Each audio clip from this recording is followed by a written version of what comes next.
Buenas tardes. Hoy la lectura del Santo Evangelio es según San Marcos, capítulo 3, versículos del 20 al 35. Y dice así: Después entró Jesús en una casa y otra vez se juntó tanta gente que ni siquiera podían comer él y sus discípulos. Cuando lo supieron los parientes de Jesús, fueron a llevárselo, pues decían que se había vuelto loco. También los maestros de la ley que habían llegado de Jerusalén decían: Belcebú, el propio jefe de los demonios, es quien le ha dado a este hombre el poder de expulsarlos. Jesús los llamó y les puso un ejemplo diciendo: ¿Cómo puede Satanás expulsar al propio Satanás? Un país dividido en bandos enemigos no puede mantenerse, y una familia dividida no puede mantenerse. Así también, si Satanás se divide y se levanta contra sí mismo, no podrá mantenerse y habrá llegado a su fin. Nadie puede entrar en la casa de un hombre fuerte y robarle sus cosas si no lo ata primero. Solamente así podrá robárselas. Les aseguro que Dios dará su perdón a los hombres por todos los pecados y todo lo malo que digan. Pero el que ofenda con sus palabras al Espíritu Santo nunca tendrá perdón, sino que será culpable para siempre. Esto lo dijo Jesús porque ellos afirmaban que tenía un espíritu inmundo. Entre tanto llegaron la madre y los hermanos de Jesús, pero se quedaron afuera y mandaron llamarlo. La gente que estaba sentada alrededor de Jesús le dijo: Tu madre y tus hermanos y tus hermanas están afuera y te buscan. Él les contestó: ¿Quiénes son mi madre y mis hermanos? Luego, mirando a los que estaban sentados a su alrededor, añadió: Estos son mi madre y mis hermanos, pues cualquiera que hace la voluntad de Dios, ese es mi hermano, mi hermana y mi madre. Esta es la palabra de Dios. El Evangelio de hoy nos habla que Jesús trabajaba tanto llevando su mensaje a la gente que no tenía tiempo ni para comer. Y también nos dice la reacción de los familiares de Jesús, que llegaron a pensar que estaba loco porque no tenía una vida normal. Jesús tuvo problemas con su familia. A veces, en ciertas situaciones, la familia ayuda y otras veces más bien ponen barreras porque no entienden lo que uno debe hacer o porque piensan que uno está actuando de una manera errónea, aunque esto no sea así. Lo mismo le pasó a Jesús y tal vez en un momento nos pueda pasar a nosotros. Jesús volvió a casa. Su hogar ahora está en Cafarnaúm. No vive ya con la familia de Nazaret. Sabiendo que Jesús estaba en casa, la gente fue para allá. Se juntó tanta gente que él y sus discípulos no tenían tiempo ni siquiera para comer. Cuando los parientes de Jesús supieron esto, dijeron: Está loco. Tal vez porque Jesús se había salido del comportamiento normal. Tal vez porque comprometía el nombre de la familia y la gente no quería que hablaran mal de ellos. Sea como fuera, los parientes deciden llevarle de nuevo a Nazaret. Esto muestra que la relación de Jesús con su familia estaba sufriendo en ese momento. Esta situación debe haber sido fuente de sufrimiento tanto como para él como para María, su madre.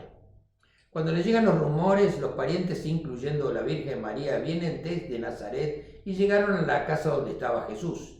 De Nazaret hasta Cafarnaúm son unos 40 kilómetros, o sea que habían hecho una larga caminata. Ellos no podían entrar en la casa donde estaba Jesús porque había mucha gente en la entrada. Por eso le mandaron un mensaje: Tu madre, tus hermanos y tus hermanas están afuera y te esperan. La reacción de Jesús fue firme, preguntando: ¿Quién es mi madre y quiénes son mis hermanos? Y él mismo contesta apuntando hacia la multitud que estaba alrededor y dice: Aquí están mi madre y mis hermanos, porque todo el que hace la voluntad de Dios, ese es mi hermano, mi hermana y mi madre. Jesús alarga, amplía la familia, su familia. En ese momento Jesús no permite que la familia, aunque tengan buenas intenciones y piensen que lo están protegiendo, lo alejen de la misión que Dios Padre le ha encomendado.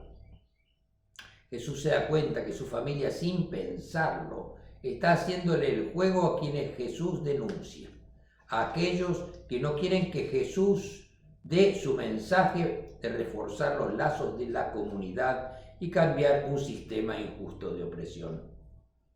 Es lo mismo que nos puede pasar a nosotros si nos negamos a venir a la iglesia porque nos da pereza o porque tenemos otros programas. Con esa actitud perdemos la oportunidad de tratar de reforzar nuestra relación con nuestros hermanos y hermanas en Cristo, de reforzar nuestra amistad y relación con ellos y con Dios, y de aprender a trabajar en nuestra comunidad y para la comunidad, para el bien común, para el beneficio de todos y no solamente para nosotros. En el antiguo Israel, el clan, esto es la gran familia, la comunidad era la base de la sociedad. La comunidad era la protección de las pequeñas familias y de las personas.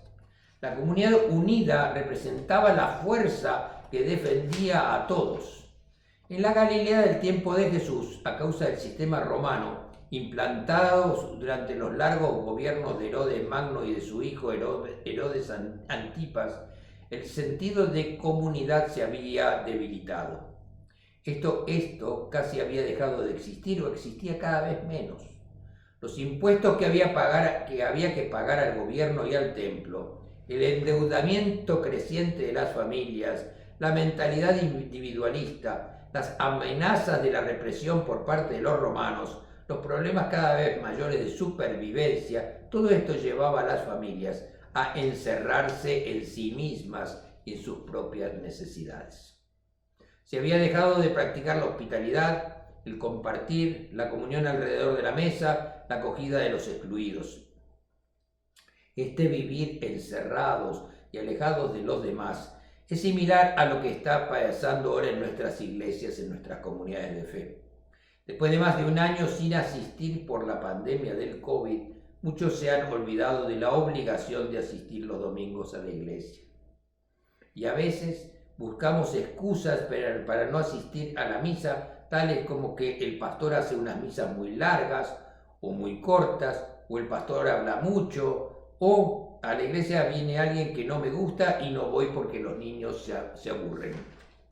Y usamos esas y cualquier otra excusa para tratar de justificar que nos estamos alejando de Dios, de la comunidad que nos necesita y espera a que volvamos a reunirnos.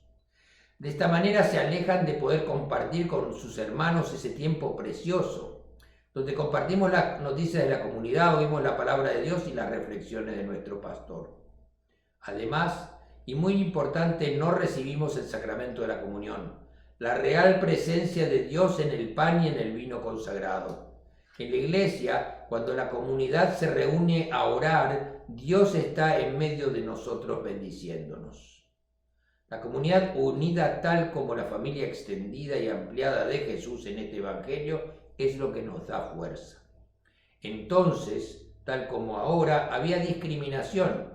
Eso era un factor de marginación para mucha gente.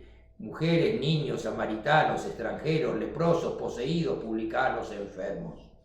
Estas prácticas de discriminación, en lugar de favorecer el recibir a otros, el compartir recursos y comida en comunión, en comunidad, favorecían la separación y la exclusión.